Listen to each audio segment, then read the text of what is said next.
Naslov vam izrekam na današnji slovesnosti ob Mednarodnem dnevu prostovoljstva in Mednarodnem dnevu invalidov. Hvala učencem otroškega pevskega zbora prvih in drugih razredov osnovne šole v Dragini pod vodstvom učiteljice Romane Pokorni.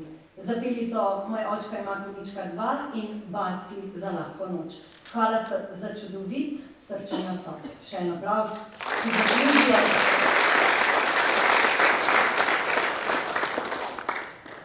Združeni narodi so pred 27 leti razglasili 3. december za Mednarodni dan invalidov z namenom, da bi v najširši družbi spodbudili boljše razumevanje problematike, povezane z invalidnostjo in z vključevanjem invalidov v družbo. Pomembno je zavedanje, da je invalidna oseba enakopravni in enakovredni člen družbe, ki lahko prispeva svoje najboljše moči in bogati politično, družbeno, gospodarsko in kulturno življenje. Mednarodni dan prostovoljstva, ki ga praznujemo prav na današnji dan, je prav tako razglasila Organizacija Združenih narodov in to natanko pred 34 leti. Od takrat prostovoljci vsega sveta praznujemo. Organizacije, ki v svoje programe vključujejo prostovoljce, pokažejo javnosti, kaj dobrega so naredili s prostovoljnim delom pri doseganju razvojnih ciljev tega tisočletja. Poti prostovoljcev so zelo različne, a hkrati imajo en sam cilj – pomagati.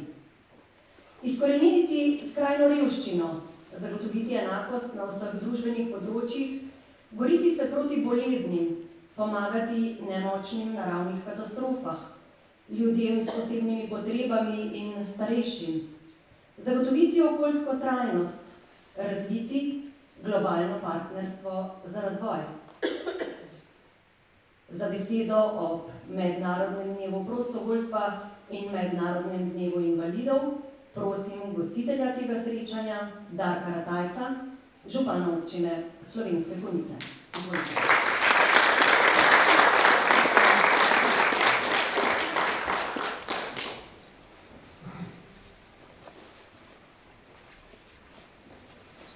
Spoštovani, lep pozdrav v moje imenu vseh občanov občine Slovenske Konjice.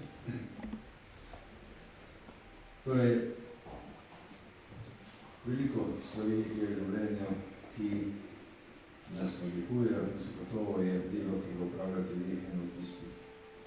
Vedno več ljudi okoli nas, pa ne samo v naši občini, tudi v državi, v celem svetu, ki rabi pomoč, oziroma jih je, so tisti, ki bodo rabili pomoč.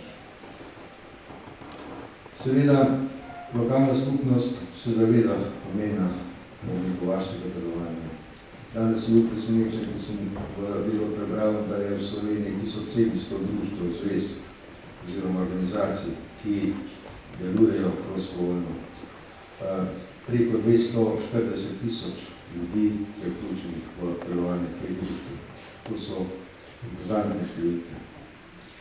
Seveda, tisti, ki pomoč potrebujejo, je prav, da jo dobijo in da so to hvaležni. Seveda smo pa tudi tisti, ki pomagamo napolnjeni s tem, kar darujemo na ta način.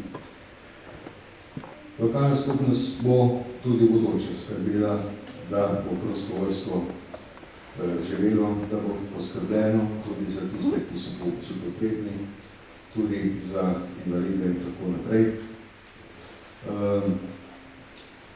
In rekel bi še tole, vsak od nas bo verjetno nekoč prišel do tega, da bo rabo pomoč. In zato moramo skrbeti tudi za to, da bomo v tem duhu vzgajali mlade, da bomo v tem duhu vzgajali celotno skupnost v humanosti, v človekoljubnosti in pa v, bom rekel, pravem dostojnem odnosu do sočloveka.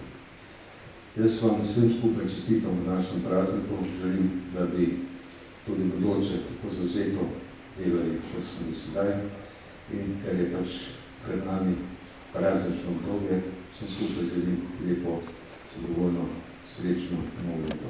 Hvala lepo.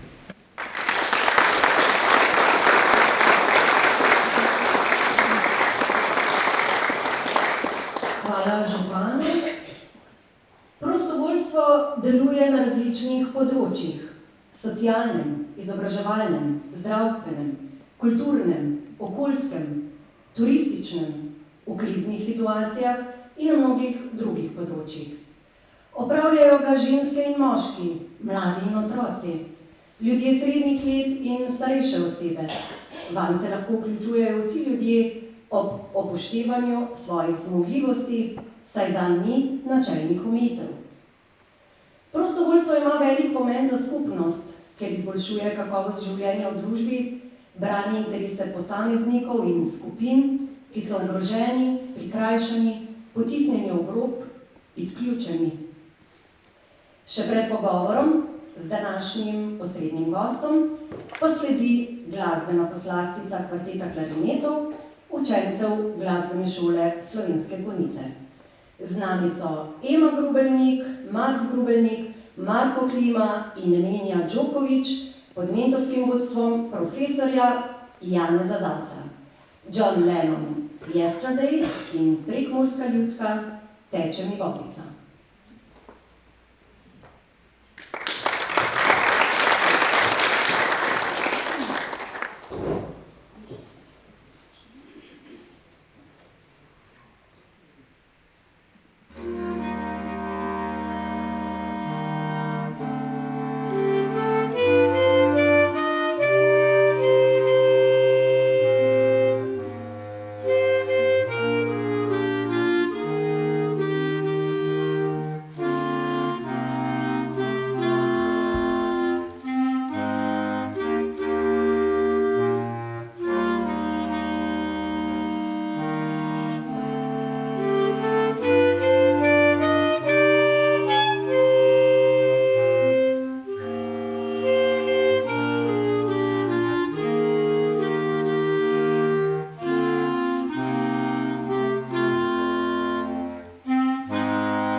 direktorja Zavoda Zlata mreža, Miho Bogataja, s katerim bova predstavila projekt Prostofer, ki ga v naši občini izvajamo od leta 2017. Gre za enega izmed projektov Zlate mreže.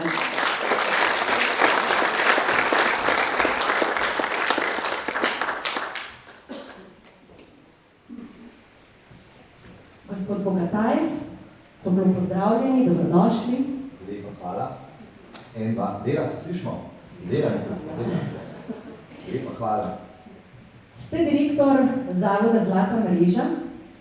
Kakšno je poslanstvo vašega zavoda? Katere projekte pravzaprav izvajate? Kdo ste sodelavci v Zlati mreži? Ja, najprej bi se zahvalil seveda gospodu županu Slovenskih Konjic za to prisrčno vabilo in vsem vam, ki ste me tako toplo sprejeli danes. Preden bi nekaj spregovoril o samem zavodu Zlata mreža, bi rad povedal, da se s prostovoljstvom ukvarjam že od leta 2004 in vodim največji vseslovenski projekt v tej državi, in sicer Starejši za starejše, v katerega je vključenih 260 slovenskih društev, 4000 prostovoljcev obiskuje več kot 220 000 oseb na domu in nudi preko 100 000 pomoči na leto. In v okviru teh pomoči smo zaznali, da je največja potreba po druženju. Se pravi, postajamo dolgoživeča družba, naši starši, pokojnici so sami, prva potreba je druženje in druga je bila potreba po prevozih. In od tukaj tudi projekt Prostofer oziroma prostovoljni šofer. Ja, odkot ideja potrebe pravzaprav za vzpostavitev samega zavoda? Skratka, to je bila nekako sama ideja, ko smo zaznali te potrebe, a ne da po prevozih se nekako porodila ta ideja po teh brezplačnih prevozih za upokojence, za te, ki so pomoči potrebni. In tukaj smo se potem lotili nagovarjati občine, zapravi Slovenske Konjice, veste, da ste ena od prvih občin, mislim, da ste druga občina, tako, ki se je vključila leta 2017, ne, če se ne motim, v ta projekt. Tako da, ja, tukaj, ko smo pa zaznali te potrebe na projektu Starejši za starejše, smo nekako začeli narediti to storitev. Prostofer, morda kdo ne ve, kaj Prostofer je? Kaj pravzaprav Prostofer je? Prostofer je preprosta izpeljanka besede prostofer, prostovoljni šofer. Kako deluje? Kako deluje Prostofer? Ja, Prostofer deluje tako, da uporabniki pokličejo na brezplačno številko 080 10 10, to je številka našega klicnega centra. Na voljo je vsak dan od ponedeljka do petka, od 8 do 16 ure in naročijo prevoz.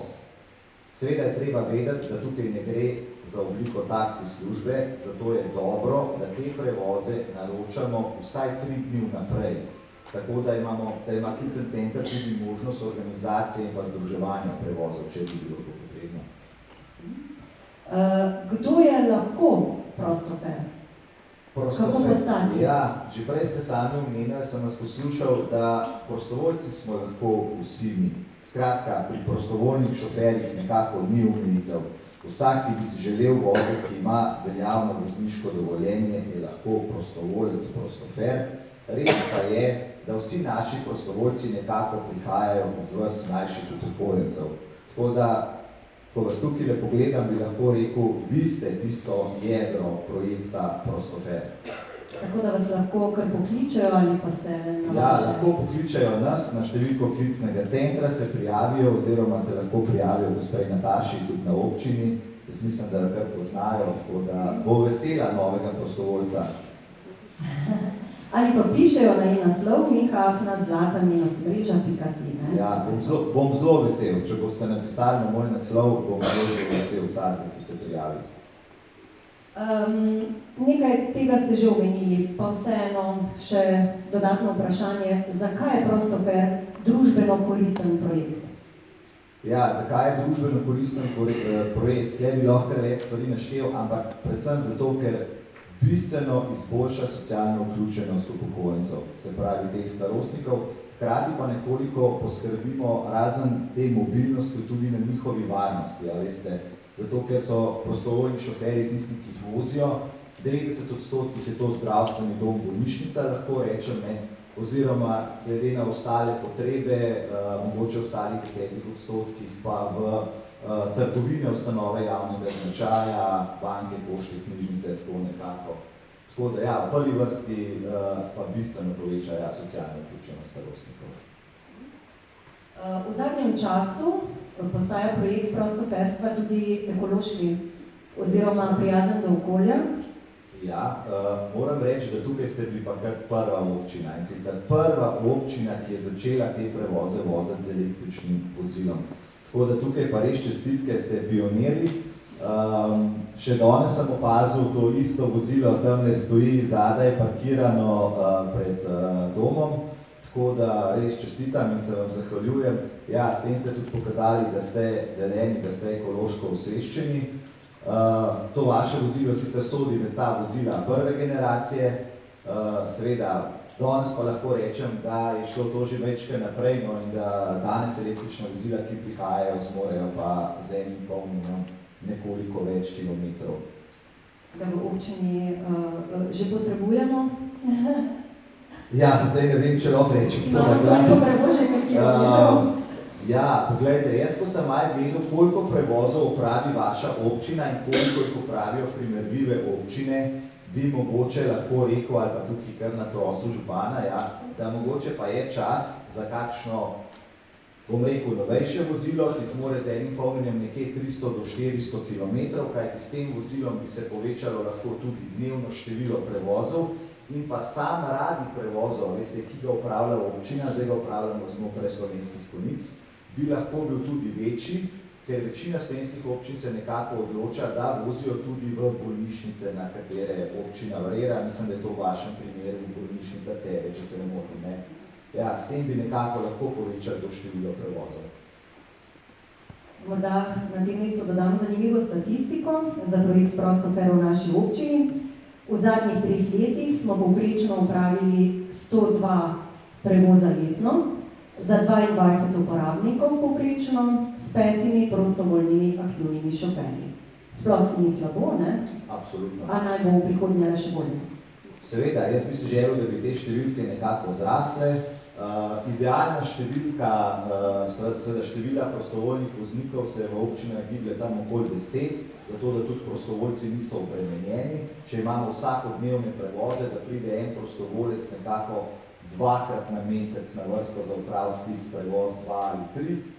In upam, da če se srečamo naslednje leto, no, da bomo lahko govorili o številu prevozov 200-300, ne? Ja. Zakaj bi po vašem mnenju k projektu Prostofer morala pristopiti prav vsaka občina? In morda podatek imati, koliko točno občin je vključenih? Tudi procentualno, no, glede na vse občine. Bi bilo čudno, ne, če ga ne bi imel glede na to, da vodim ta projekt. Ja, res je. Še eno stvar sem si želel tukaj povedati, nikoli nisem imel te priložnosti, pa bi jo povedal tokrat.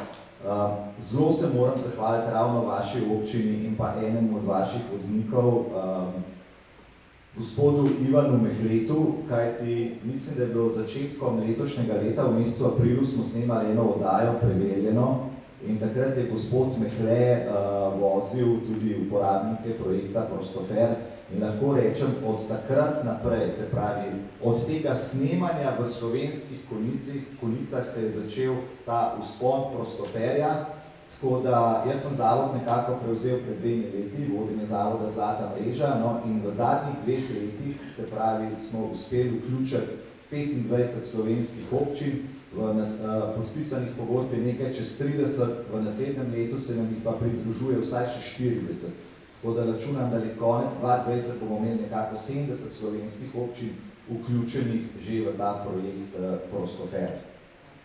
Ja, tako da jaz računam na to, da bi lahko ratal to vse slovenski projekt, no, pa še enkrat hvala res Slovenskim Konjicam za to.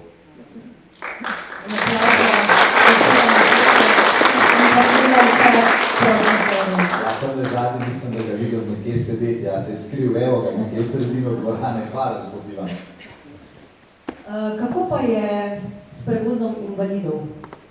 Ja, seveda, mi v projektu, se pravi Zavodu Zlata mreža, govorimo, da vozimo tudi osebe, ki so, se pravi, nekako gibalno omejene, vozimo slepe in slabovidne, gluhe in gluhoneme, pri tem, da bojo v klicnem centru takrat poprosili, da ima taka oseba zraven spremljevalca. Naša želja je bila, da bi lahko vozili tudi osebe na invalidskih vozičkih, vendar nam je bilo strani invalidske organizacije Slovenije to odsvetovano, kajti naši vozniki prostovoljci niso strokovno sposobljeni za premik invalida iz invalidskega vozička v vozilo in nazaj. Kar me takrat malo žalostilo, ampak med vrati je pa sledila tista ampak Miha, kadar pa imajo te osebe svojca. In seveda pa absolutno lahko naredite kakšno izjemo, sploh v manjših krajih, tako da če bi svojci naredili ta premik, veste, invalida v vozilo in nazaj in da voznik samo vozi, pa seveda tak prevoz opravite. Tako da sem bil pol precej boljše volje. V vseh teh letih prevozov voženj je verjetno prišlo do mnogih čudovitih zgodb. Bi morda delili z nami kakšno izmed njih? Ja, res je. Jaz si predvsem zapomnim tiste lepe zgodbe. Tiste, če je kdaj kakšna slaba, pa teh malih poskušam kar predspozabiti. Ja, predvsem lahko rečem, da vse te osebe, ki so pomoči potrebne, so zelo, zelo hvaležne, kajti oni so takrat v življenjski stiski. Nimajo nobenega, ki bi za njih opravil ta prevoz. In Prostofer je tukaj res edinstven, ker to je storitev od vrat do vrat. Hkrati pa te vozniki, prostovoljci niso zgolj samo vozniki, so tudi spremljevalci. Oni jih pospremijo, veste, tako do bolnišničnega okenčka, kot v trgovino po nakupih in nesejo tisto vrečko. Hkrati lahko rečem, da radajo kar nekako njihovi zaupniki in se spletajo tukaj nekake posebne vezi med njimi. In seveda, teh zgodb bi bilo veliko, ampak ena je pa res posebna. In doživel sem jo ravno prejšnji mesec, pa bi mogoče res to zadnjo delil z vami. Peljali smo gospoda, to je bilo na Dolenjskem, peljali smo gospoda, ki je bil star 100 let. Prvi naš 100-letnik, s katerim smo opravili prevoz. In gospod je še vedno doma, ni odšel še v dom. Rekel je, da se je pripravlja, da bo šel naslednje leto v dom, da si zdaj malo težji kuha, pa oblač se pa tako, ampak predvsem zelo bister gospod in nima več nobenih svojcev. Veste, ostal je dejansko sam, nima več otroka, tako da je bil Prostofer tista idealna rešitev za njega in sem ga poklical, so se malo pogovarjala in sem rekel, lejte, 100 let ste star, zaupite mi kakšno življenjsko modrost. Pri 100 letih se veste, gospod jih ima polkan, pa rekel, ja, Miha, veš, lahko bi res, vso življenjsko modrost bi lahko strnil v samo 3 besede. Pa sem rekel, to pa ne je mogoče, kako bi lahko vse dal samo v 3 besede, Pa čakal sem tako, se veste, kar mislice, sreča, zdravje, pa mir na svetu, tiste 3 besede, ki znajo vse povedati, Pa rekel, Miha, veš, kaj je najbolj važno v življenju? Sem rekel, kaj? Je rekel, biti nekomu nekaj. Samo to.